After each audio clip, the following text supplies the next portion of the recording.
Assalamualaikum warahmatullahi wabarakatuh. Halo teman-teman, perkenalkan nama saya Hida Laila Irsyadina, NPM 1913053022. Saya dari kelas 4C PGSD Universitas Lampung, nomor absen 14. Pada video kali ini, saya akan menjelaskan beberapa materi mengenai pendidikan inklusif. Apa saja sih materi tersebut? Yang akan saya bahas yaitu mengenai pengertian pendidikan inklusif, latar belakang pendidikan inklusif, prinsip-prinsip penyelenggaraan pendidikan inklusif, dan karakteristik pendidikan inklusif. Mari simak videonya bersama-sama ya.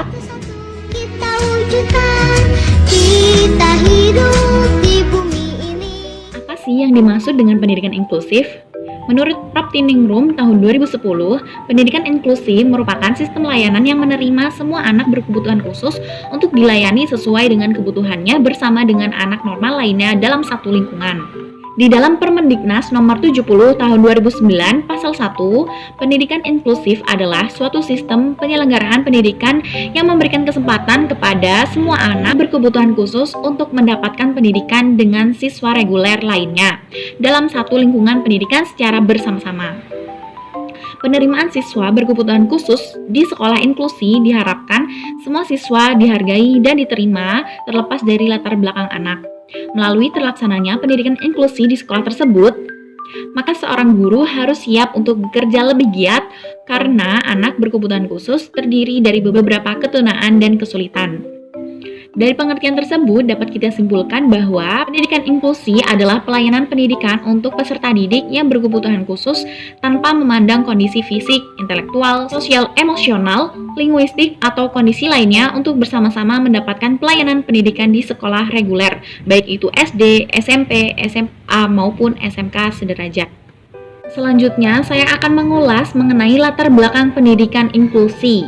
Berdasarkan Undang-Undang Dasar 1945 Pasal 31 dan Undang-Undang Nomor 20 Tahun 2003 tentang Sistem Pendidikan Nasional tersirat bahwa negara memberikan jaminan sepenuhnya kepada anak berkebutuhan khusus untuk memperoleh layanan pendidikan.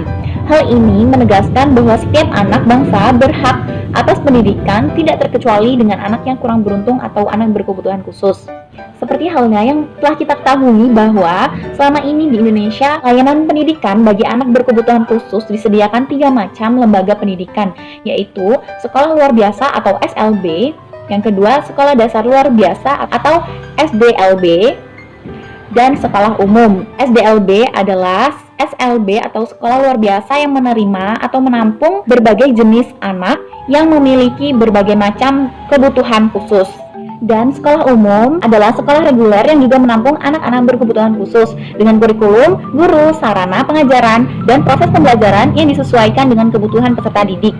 Keberadaan SLB maupun SDLB pada umumnya berada di ibu kota, kabupaten, atau kota, sehingga anak berkebutuhan khusus yang tersebar di seluruh daerah kecamatan atau desa, bahkan daerah terpencil dan atau terisolasi, sulit untuk mengaksesnya. Ditambah lagi, sebagian besar anak berkebutuhan khusus berlatar belakang keluarga dari golongan yang kurang mampu. Jika hal ini tidak segera diatasi, maka program wajib belajar pendidikan dasar sulit untuk dapat diwujudkan. Anak yang termasuk kategori berkebutuhan khusus yang tinggal di desa-desa dan jauh dari jangkauan SLB atau SDLB dapat kehilangan hak dasar pendidikan karena akses pendidikan yang terbatas. Dengan demikian, anak berkebutuhan khusus semakin merasakan betapa pendidikan terkesan diskriminatif. Berdasarkan latar belakang diskriminasi tersebut, pemerintah menyediakan program pelayanan pendidikan untuk anak berkebutuhan khusus, yaitu pendidikan inklusif. Kebijakan ini memberikan layanan pendidikan kepada anak berkebutuhan khusus dengan cara belajar bersama dengan anak reguler.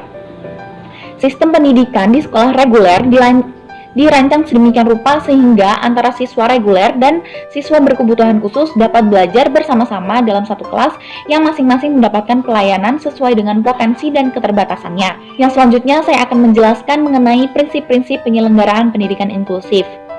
Inklusif merupakan suatu proses yang berkembang dari waktu ke waktu dan keberhasilan inklusi tergantung pada persiapan dan penempatan dasar-dasar inklusi itu sendiri.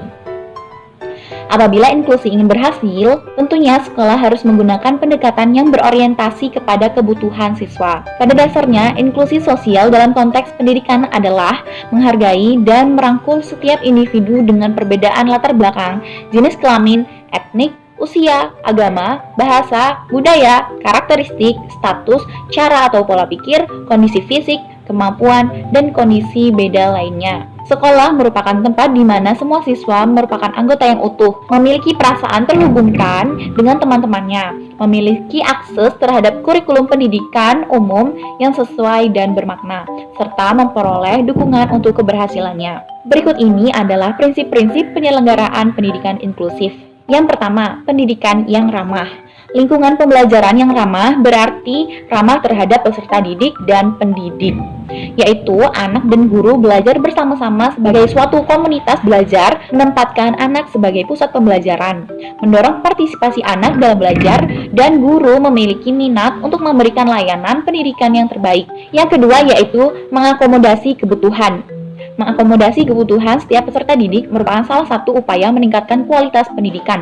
Prinsip penyelenggaraan pendidikan inklusif yang selanjutnya yaitu mengembangkan potensi peserta didik seoptimal mungkin. Sekolah inklusif berupaya memberikan pelayanan pendidikan seoptimal mungkin, agar peserta didik yang memiliki hambatan dapat mengatasi masalahnya dan dapat mengikuti proses pembelajaran sesuai dengan kebutuhan dan kemampuannya. Baiklah, itu tadi materi yang dapat saya bahas mengenai pendidikan inklusif. Semoga bermanfaat. Saya akhiri. Wabillahi taufiq wal hidayah. Wassalamualaikum warahmatullahi wabarakatuh.